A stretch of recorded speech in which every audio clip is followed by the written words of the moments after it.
Okay, welcome to section 4.2, why take samples and how not to.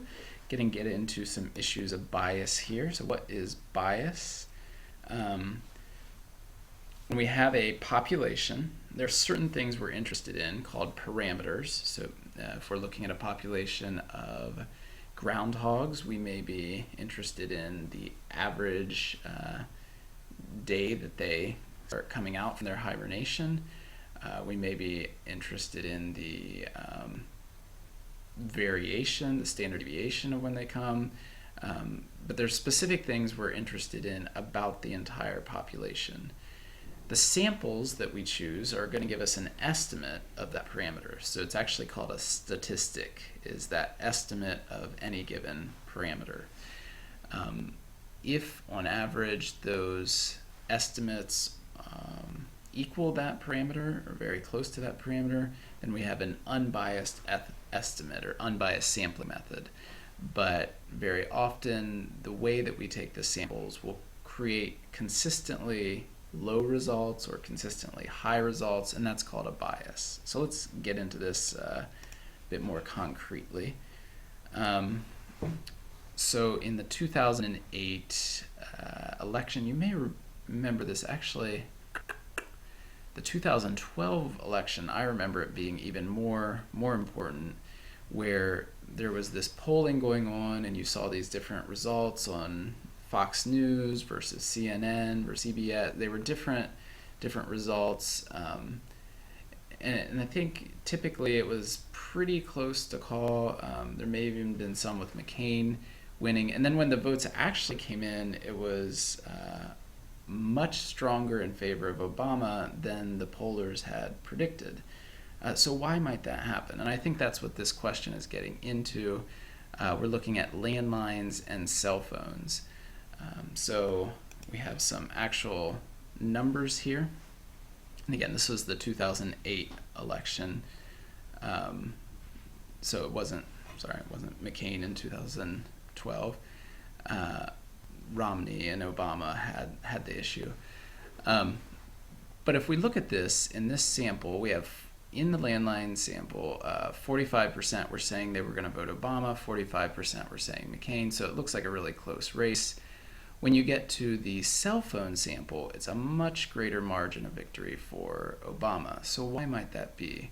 Well, down here in the second one, we see that registered voters under 30, 54% Democrat in the landlines, 62% in the cell phone. In other words, younger people are tending to use cell phones more than landlines, and younger people were tending to vote Democrats.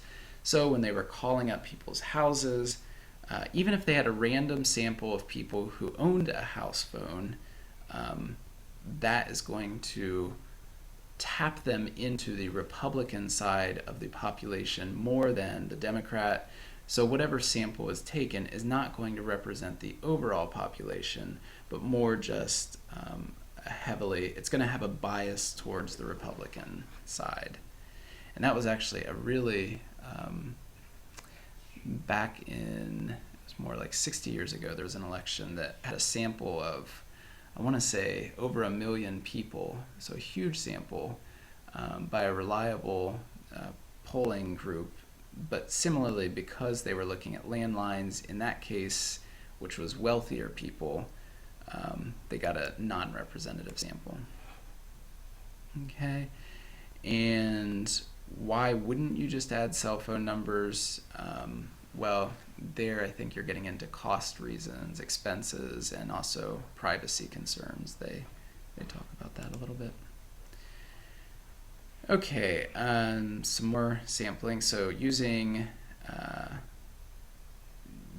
our statistics class to estimate the percentage of students who study at least 2 hours a night might give us, I don't know, I'd like to think that our statistics class is more engaged in the material, whether it be through personal motivation or a feeling of obligation. I think statistics tends to take a little more time to digest than some other subjects. So we may get a little bit higher of an average than the overall average for our campus. So it may be biased too high. Sending a survey, all the people who graduated to find out mean annual income. One thing I've seen happen in a lot of studies is when you do these follow-up studies after graduation, people who have been successful and who have done well are happier to respond to those surveys because they feel good about what they've done. And so if you took this, of course that's a narrow view of success is income, but I think a lot of people would define that as success for themselves. So you may get people responding more than people who were earning a lot of money responding more than the ones who weren't. You may also get people lying about how much they're making, which would also give you a bias that's too high. This last one is a bit trickier, and this puzzled me for a little bit. So you have how long people live after being diagnosed with dementia. Incidentally, I heard that if you are bilingual, that your diagnosis time was delayed on average by 5 years. Just throw that out there. But if you take a random sample of the people with dementia who are alive today, you take when they were diagnosed, and then you wait. Of course, you'd have to wait quite a long time, but until each of those people pass away, and then take how long they lived from diagnosis to pass away. At first, it seems like that would be difficult to obtain, but reasonably accurate way. The problem is you're going to get fewer of the people who die fairly quickly after diagnosis. They're less likely to show up in your sample. So in other words, your bias is going to be too high on how long people are living. How would you avoid getting that bias? The other way you could do it is take a given day, say February 2nd, 2015, somehow get an estimate of the people diagnosed with dementia on this day, and then look how long they live. That would avoid the bias that I mentioned, although if you get diagnosed at a certain time of year, maybe that's not representative either. I don't know enough about dementia to know that answer.